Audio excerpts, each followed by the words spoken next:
Hello students, कैसे हैं आप सब लोग। उम्मीद करती हूँ सब अच्छे होंगे। मैं Meena Rana ICT virtual class में आपका स्वागत करती हूँ। स्टूडेंट्स, हम पढ़ रहे हैं क्लास 7 की हिंदी व्याकरण में हम आज संधि को रिवाइज करेंगे। प्रीवियस लेक्चर में हमने सर्वनाम पढ़ा था। तो कई बार बच्चों को दिक्कत होती है संधि कैसे किया जाता है, संधि के नियम जो है याद नहीं होते हैं, किस प्रकार से आप संधि में दो वर्णों को आपस में जोड़ते हैं, इसमें दिक्कत आती है। हालांकि हम इसको प्रीवियस लेक्चर में पढ़ा चुके हैं और आज हम संधि को फिर से रिवाइज करेंगे। तो चलिए चलते हैं स्मार्ट बोर्ड पर। चलिए, तो संधि का अर्थ है मेल। संधि का अर्थ क्या है? मेल। संधि का मतलब जहां पर हम दो वर्णों को, दो ध्वनियों को आपस में जोड़ते हैं, वह आपका मेल कहलाता है। तो परस्पर मेल से उत्पन्न परिवर्तन या विकार से होता है। तो संधि का अर्थ क्या है? दो या दो से अधिक ध्वनियां जब आपस में मिलते हैं तो उससे जो है उन ध्वनियों से, दो शब्दों के ध्वनियों से जो है ध्वनियों में मेल होता है। जैसे यहाँ रमा और ईस में मेल हुआ है और इस रमा और ईस के मिलने से एक नया शब्द बन गया, एक परिवर्तन उसमें आया। माँ का जो आ है और इ है वो दोनों आपस में जुड़े और इससे जो है एक नया शब्द बना है, उसमें परिवर्तन आया है, वह आपका संधि कहलाता है। हम यदि कहें तो दो वर्णों अथवा दो ध्वनियों के परस्पर मेल से उनके मूल रूप में उत्पन्न विकार या परिवर्तन संधि कहलाते हैं। और पुनः उन वर्णों को परस्पर जोड़ना। ठीक है।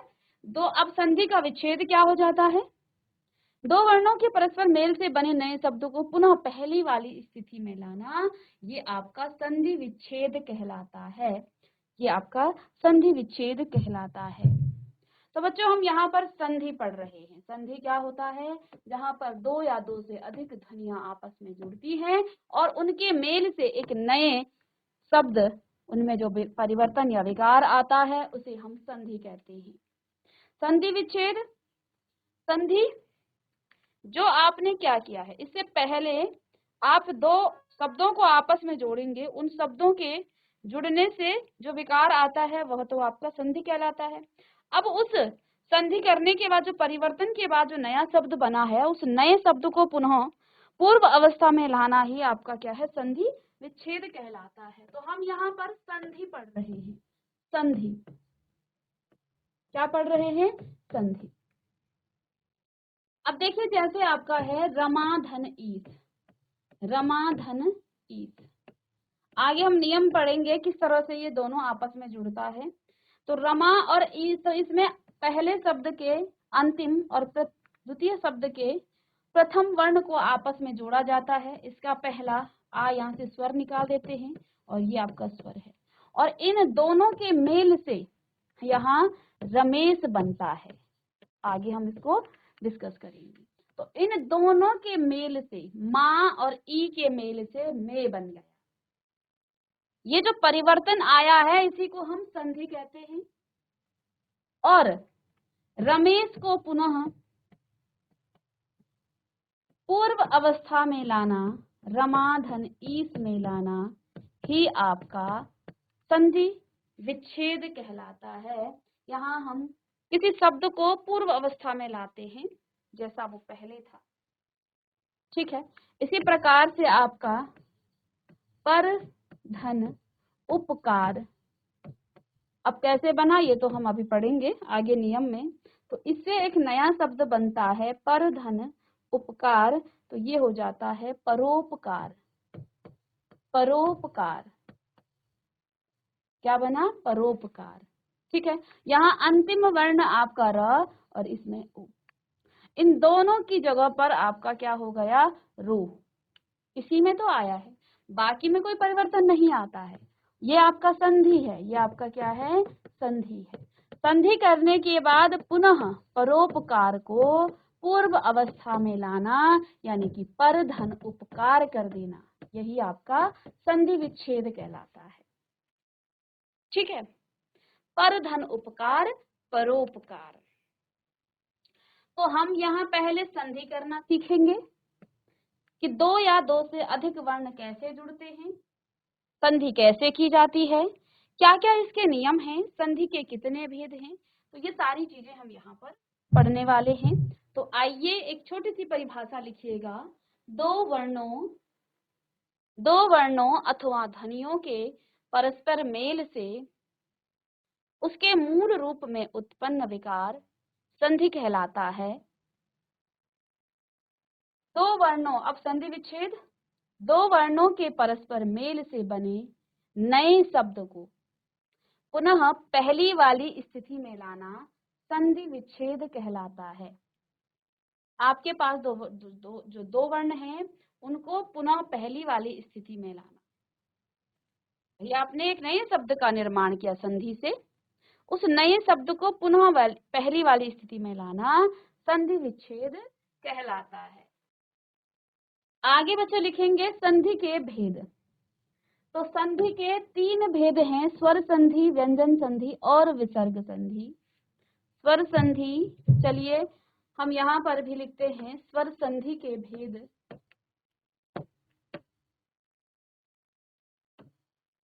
संधि के भेद, तो बच्चों संधि के बेसिकली 3 भेद होते हैं, ठीक है। संधि के 3 भेद हैं। पहला स्वर संधि, स्वर संधि, दूसरा व्यंजन संधि और विसर्ग संधि, विसर्ग संधि, ठीक है। स्वर संधि, व्यंजन संधि और विसर्ग संधि, ये संधि के 3 भेद हैं। लेकिन स्वर संधि के भी पुनः 5 भेद बताए गए हैं। पुनः स्वर संधि के भी 5 भेद हैं। चलिए पहला भेद है, या इसी के नीचे लिख देते हैं इस तरह से, ठीक है। जो स्वर संधि है इसके भी 5 भेद। कौन कौन से भेद? दीर्घ संधि, दीर्घ संधि, पहला है दीर्घ संधि, दूसरा है आपका गुण संधि, गुण संधि, तीसरा है आपका वृद्धि संधि,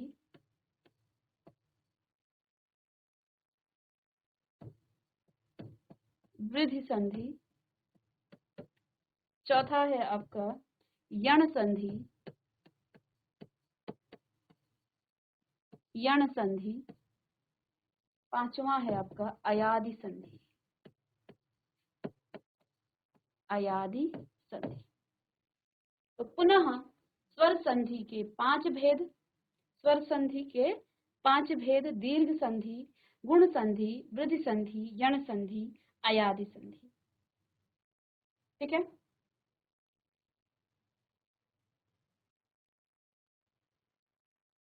और आगे अब स्वर संधि क्या होता है और स्वर संधि के इन भेदों को हम पढ़ेंगे। स्वर संधि में 2 स्वरों का मेल होता है, स्वर और स्वर जुड़ेगा। जहां पर 2 स्वरों का मेल होता है वहां पर आपका स्वर संधि आता है, ठीक है। जैसे आपने कहा पर धन अधीन, पर धन अधीन। तो बच्चों हम करते क्या हैं जब संधि करते हैं? पहले शब्द के अंतिम वर्ण और द्वितीय शब्द के प्रथम वर्ण को जोड़ते हैं, है ना। संधि करने के लिए हमें 2 शब्द चाहिए और पहले शब्द के अंतिम वर्ण और द्वितीय शब्द के प्रथम वर्ण को आपस में जोड़ा जाता है। प्रथम शब्द में र है, ठीक है, और इसमें अ है। हमने कहा हम इसे स्वर संधि। अब देखो यहाँ पर क्या होगा, इस रॉ को आप पुनः तोड़ेंगे। रॉ को आप लिख सकते हैं हलंत धन अ धन अ। तो यहाँ पर 2 स्वर आपस में जुड़ रहे हैं, अ और अ, ठीक है। आगे हम बताएंगे इसको। तो लिखिएगा स्वर संधि के 3 भेद हैं, स्वर संधि, व्यंजन संधि और विसर्ग संधि। स्वर संधि के पुनः एक फ्लो चार्ट के रूप में आपको बताया जा रहा है, आगे आप डिटेल में पढ़ेंगे। दीर्घ संधि, गुण संधि, वृद्धि संधि, यण संधि और अयादि संधि। तो लिखिएगा नेक्स्ट पेज में, स्वर संधि किसे कहते हैं? स्वर संधि, स्वर संधि। स्वर संधि किसे कहते हैं ये आप पढ़ेंगे अभी। स्वर संधि, ठीक है।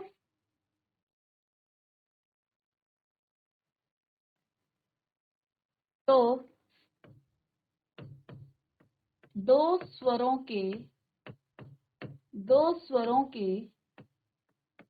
मेल से, दो स्वरों के मेल से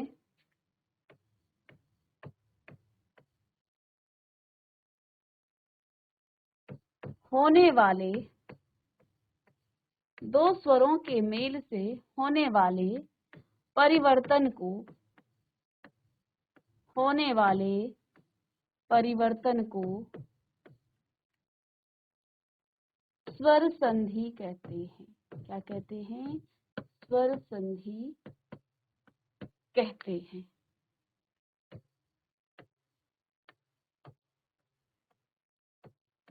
दो स्वरों के मेल से होने वाले परिवर्तन को हम क्या कहते हैं? स्वर संधि कहते हैं। उदाहरण के लिए जैसे अभी हमने लिखा था पर धन अधीन, अधीन, पर धन अधीन, तो यहाँ पर अ इससे निकालेंगे और अ इससे, तो इन दोनों के मेल से क्या हो जाता है? इन दोनों के मेल से आपका अ और अ के मेल से आ हो जाता है, ठीक है। तो ये हो जाता है आपका क्या? पराधीन, पराधीन, पराधीन, पर धन अधीन, पराधीन। तो यहाँ पर दो स्वरों का परस्पर आपस में मेल हो रहा है। क्या हो रहा है? दो स्वरों का आपस में परस्पर मेल हो रहा है, इसलिए यहाँ पर आपका क्या है? ये आपका एक स्वर संधि है, ठीक है।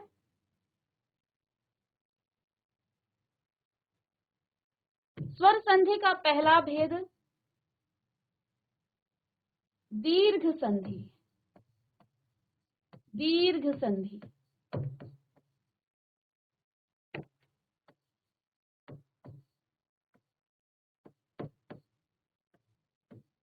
दीर्घ संधि, स्वर संधि का पहला भेद क्या है? दीर्घ संधि।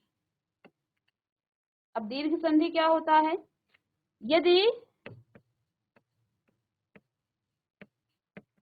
ह्रस्व या, यदि ह्रस्व या दीर्घ स्वर के बाद, दीर्घ, यदि ह्रस्व या दीर्घ स्वर के बाद क्या आ जाए?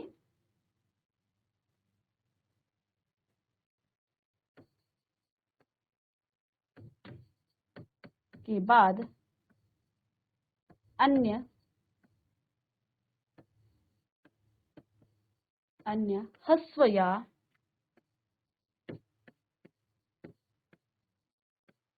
दीर्घ स्वर आए,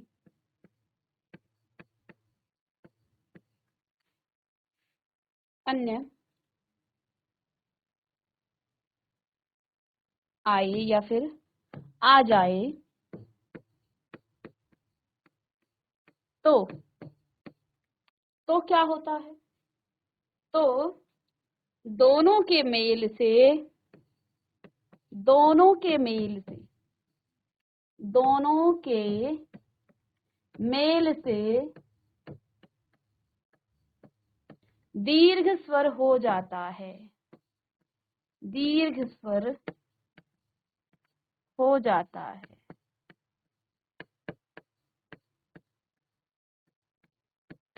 दोनों के मेल से दीर्घ स्वर हो जाता है।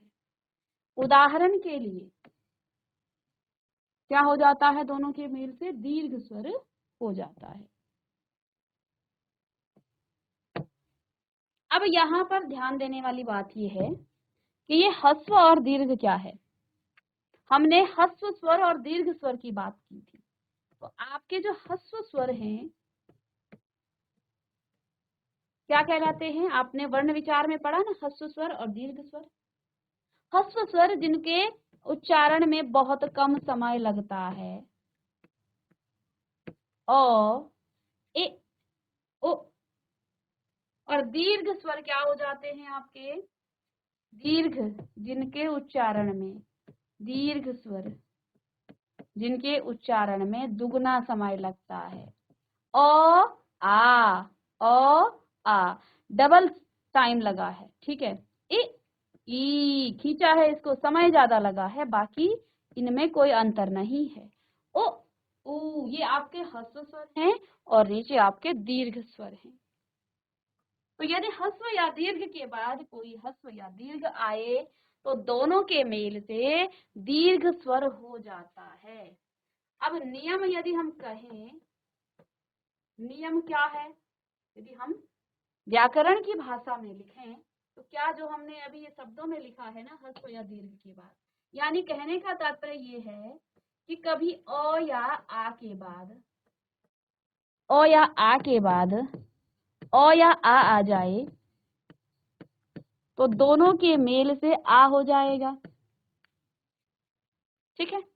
दूसरा नियम, यदि इ या ई के बाद, इ या ई के बाद इ या ई आए तो दोनों के मेल से ई हो जाएगा। और तीसरी बात हम यहाँ पर कहेंगे कि यदि उ या ऊ के बाद, उ या ऊ के बाद क्या आए? उ या ऊ आए तो दोनों के मेल से ऊ हो जाता है। यही कहा है हमने कि यदि ह्रस्व या दीर्घ स्वर के बाद अन्य ह्रस्व या दीर्घ स्वर आ जाए तो दोनों के मेल से दीर्घ स्वर हो जाता है। कहने का तात्पर्य यह है, नियम हम इस प्रकार से बना लेते हैं कि ओ या आ के बाद ओ या आ कुछ भी आए हमेशा आ हो जाएगा। ए या ई के बाद ए या ई आए हमेशा ई हो, हमेशा दीर्घ स्वर हो जाएगा। ये तीनों ही आपके क्या हैं? ये तीनों ही आपके दीर्घ स्वर हैं, दीर्घ स्वर हैं। अब उदाहरण के लिए, जैसे चलिए नेक्स्ट पेज में, उदाहरण के लिए हमने कहा पहला कि ओ या आ के बाद क्या आ जाए? ओ या आ आए तो हमेशा क्या हो जाता है? आ हो जाता है। इसको भी आप दो तरीके से लिख सकते हैं कि ओ पहले आया, ओ में ओ जोड़ दिया तो भी आ होगा।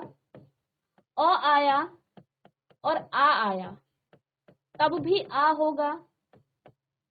आ पहले आ गया और फिर अ आया तब भी आ होगा। और यदि आ आया और फिर से आ गया तभी भी आपका आ ही होगा। इतनी सी बात समझ गए? तो अब कुछ उदाहरण से समझाते हैं,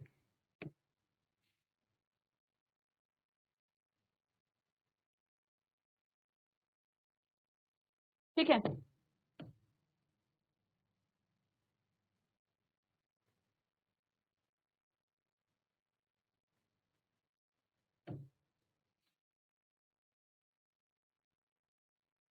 अब यहाँ पर उदाहरण एक है, मत धन अनुसार। ये नियम है आपके, मत धन अनुसार। हमने कहा दो शब्दों को जोड़ा जा रहा है और जब दो शब्दों को जोड़ा जाता है बच्चे तो यहाँ पर प्रथम शब्द के अंतिम वर्ण और द्वितीय शब्द के प्रथम वर्ण को ही हम जोड़ते हैं मात्र, बाकियों को आप बिल्कुल भी नहीं छेड़ेंगे। अब हम संधि करना सीख रहे हैं तो हमने एक नियम यहाँ पर पढ़ा कि ओ या आ के बाद ओ या आ आए हमेशा आ हो जाता है। हमारे पास दो शब्द थे, मत धन अनुसार। हमने मत और अनुसार को जोड़ना है। जोड़ने के लिए हमें इन वर्णों की आवश्यकता है। हमें दो वर्ण उठाने हैं, बाकियों को आपको नहीं छेड़ना है। मत में यानी कि आपको त धन अ जोड़ना है, त धन अ जोड़ना है। अब आपके सामने समस्या आई कि हमारे पास तो का तो कोई नियम था नहीं कि तो में अ जोड़ दें तो क्या हो जाए। नहीं, हमारे पास नियम है कि और अ को जोड़ते हैं तो आ हो जाता है। तो हमें वर्ण विच्छेद करना आता है। तो को हम इस तरह से तोड़ते हैं, इस तो से हम स्वर निकाल देते हैं, क्योंकि हमने स्वर विचार को वर्ण विचार पढ़ा है, जहां हमने वर्णों का विच्छेद किया और ये पढ़ा कि व्यंजन में, हर व्यंजन में अ स्वर जुड़ा होता है। तो आप किसी भी व्यंजन से अ स्वर को अलग निकाल करके उस व्यंजन को हलंत की तरह स्वतंत्र अवस्था में लिख सकते हैं। तो अब हमारे पास नियम क्या था कि अ और अ के जुड़ने से आ हो जाता है। ठीक है, तो अब जो हमने वर्ण विच्छेद किया था, तो वर्णों को आप इस प्रकार से, और हमने ये भी सीखा था वहां पर कि जब किसी स्वर रहित व्यंजन में किसी स्वर रहित व्यंजन में कोई स्वर जोड़ा जाता है तो उस स्वर की मात्रा जुड़ती है। अभी हमने रिवाइज किया था प्रीवियस लेक्चर में, तो ये आपको याद होगा कि जब किसी, आप चाहें तो लिख सकते हैं यहाँ पर कि जब किसी स्वर रहित व्यंजन में स्वर रहित, अब ये बार बार नहीं लिखना है हमें, जब सीखते हैं ना तब लिखना है, बाकी तो हम सीख जाएंगे बाद में। जब किसी स्वर रहित व्यंजन में स्वर जोड़ा जाता है, लिख लीजिएगा, स्वर जोड़ा जाता है तो उसका, उसकी, किसकी, स्वर की, उसकी मात्रा जुड़ती है।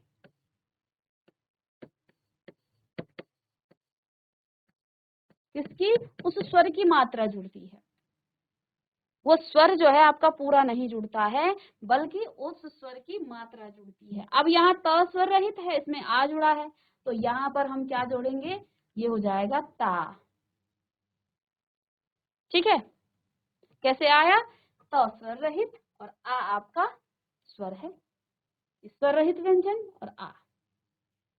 जितनी सी जगह पर, इन दोनों के जगह पर आप यही लिखेंगे, मौ पर कोई फर्क नहीं पड़ेगा। तो और आ जोड़ने से आपको, ओ जोड़ने से सॉरी, तो ये आ गया ता, नु, सा, र। बाकियों पर आपको छिड़ना भी नहीं है।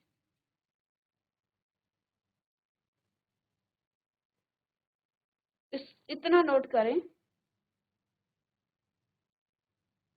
दूसरा उदाहरण लिख लेते हैं, इसको आप नोट करके, मैं इसे मिटा देती हूँ, आप इसे लिख लें। चलिए, तो इसे हम मिटा देते हैं ताकि हमें यहाँ पर स्पेस मिल जाए। चलिए, अब दूसरा उदाहरण है हमारा, दूसरा उदाहरण है गज धन। एक दूसरे पेन से लेते हैं।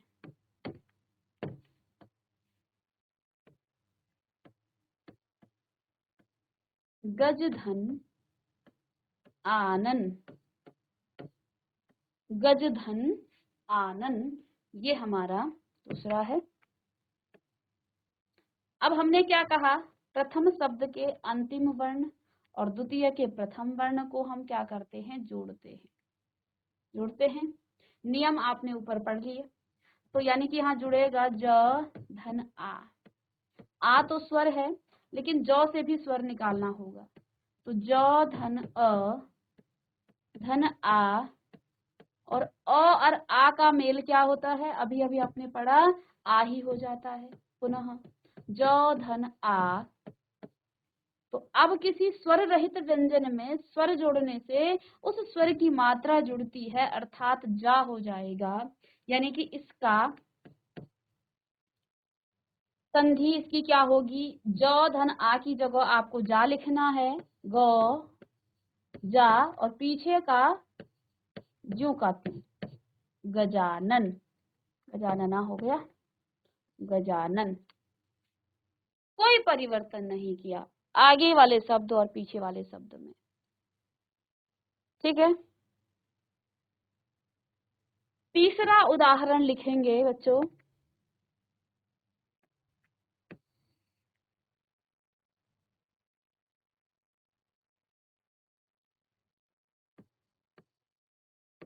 सीमा धन अंत, सीमा धन अंत। अब हमें सीमा धन अंत को जोड़ना है, तो अंतिम वर्ण यहाँ माँ और यहाँ पर अंग की मात्रा को छोड़ दें आप, यहाँ अ, सिर्फ स्वर को निकालें। ठीक है, तो माँ धन अ, मौ से इससे स्वर निकालेंगे बच्चों आप, तो ये हलंत हो जाएगा और इससे आ हो जाएगा, ये धन अ। और अभी आपने पढ़ा आ धन अ क्या होता है, आ हो जाता है। तो म हलंत के साथ धन आ और इसके साथ पुनः जुड़ेगा तो ये माँ। अब हमने जितनी सी जिसको यहाँ पर जोड़ा था उसको आप यहाँ लिखें, इसकी जगह पर माँ लिखें, बाकी में कोई परिवर्तन नहीं। आगे सी था और माँ आपका आया इन दोनों को जोड़ने से, अंक की मात्रा को आपने नहीं छेड़ा। और तो ये हो गया सीमांत। ठीक है, चौथा उदाहरण,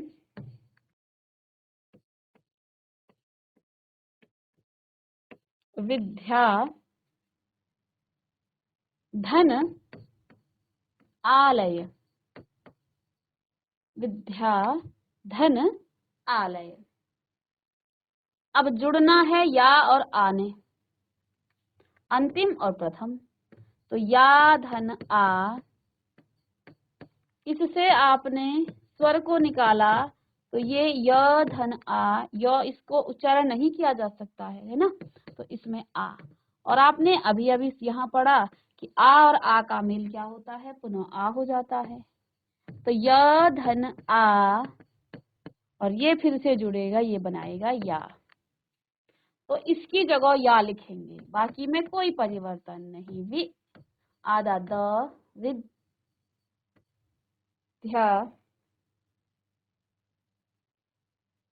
विद्यालय, इस तरह से ये आपका आ। तो बच्चों यहाँ पर आपने दीर्घ संधि के बारे में पढ़ा, जिसमें पहला नियम था अ या आ के बाद यदि अ या आ आए तो वो हमेशा दीर्घ स्वर हो जाता है। पहला हमने देखा अ और अ के मेल से आ बना, फिर अ और आ के मेल से आ बना, फिर आ और अ के मेल से अब फिर से आ बना और यहाँ आ धन आ हो गया है आपका, फिर दोनों से आ। चलिए इतना नोट करेंगे और फिर हम नेक्स्ट पढ़ते हैं। चलिए स्टूडेंट,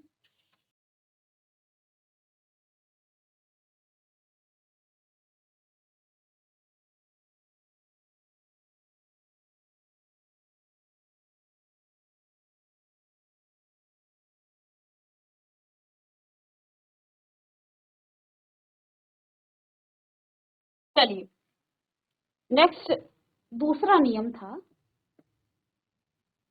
कि उ या उ के बाद यदि उ या उ आए तो दोनों के मेल से उ हो जाता है।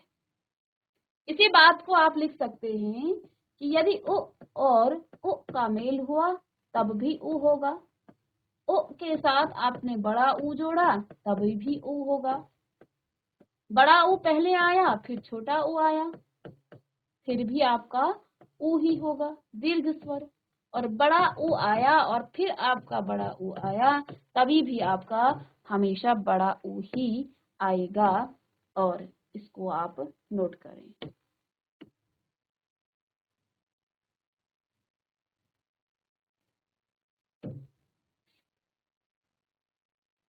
अब चलिए इसके उदाहरण लिखते हैं। उससे पहले आपका ए आना चाहिए था।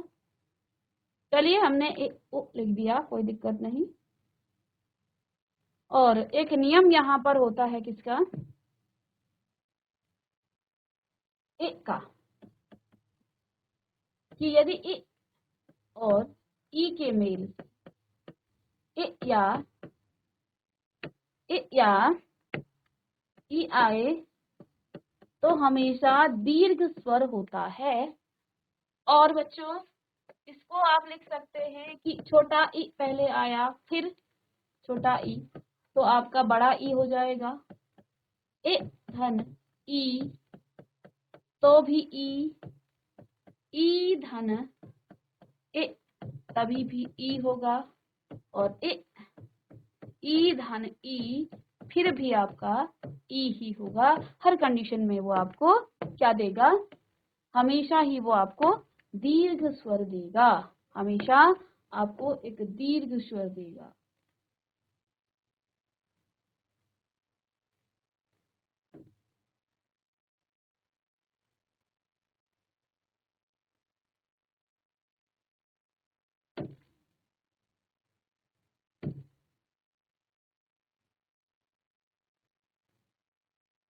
चलिए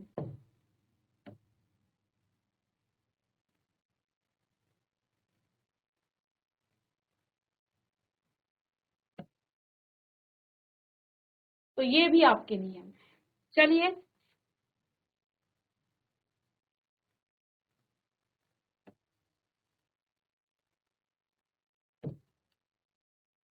अब इसमें जैसे आपका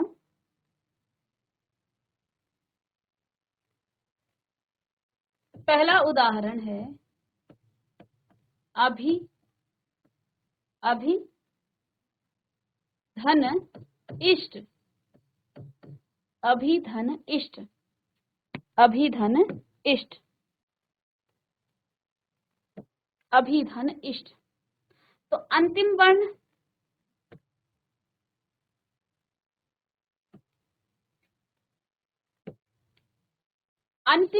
अभी और इष्ट, तो इस दोनों को जोड़ेंगे भी धन इ, ठीक है।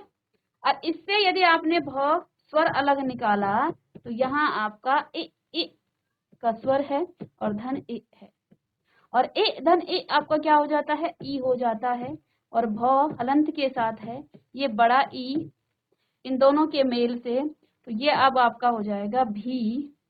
तो अब इसकी संधि क्या होगी, अ भी आदर्श अभीष्ट, अभिष्ट, ठीक है। दूसरा उदाहरण,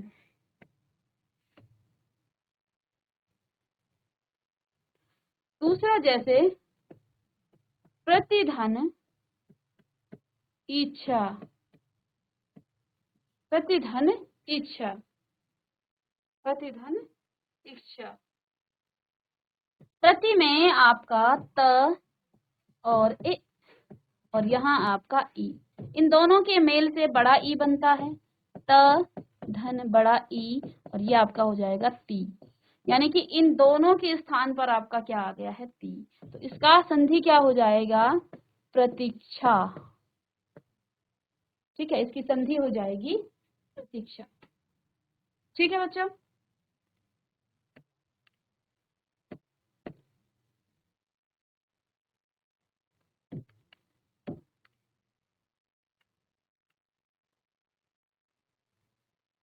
एक और उदाहरण, नारी धन ईश्वर, नारी धन ईश्वर। तो नारी में क्या है, र धन ई धन ई, तो इन दोनों के मेल से आपका क्या हो जाएगा, र धन ई, और ये पुनः आपका री। तो इन दोनों के स्थान पर आप री जोड़ेंगे, और बाकी ऐसे ही आपको संधि करना है। तो ये हो गया आपका नारी स्वर, नारीश्वर, ठीक है। और देवी धन इच्छा, देवी में बड़ी ई है, इसमें भी छोटी ई है, तो इन दोनों के मेल से बड़ी ई हो जाता है, और वो आपका वी में जुड़ेगा, तो इसका संधि हो जाएगा देवीच्छा।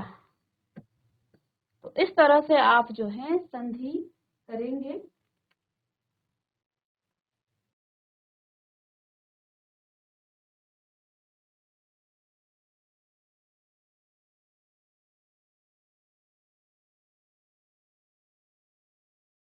तो बच्चों आज की क्लास में हमने संधि को रिवाइज किया, संधि के भेद पढ़े, स्वर संधि, व्यंजन और विसर्ग संधि। ये 3 भेद स्वर संधि के हैं और स्वर संधि के भी यहाँ 5 भेद आपको बताए हमने।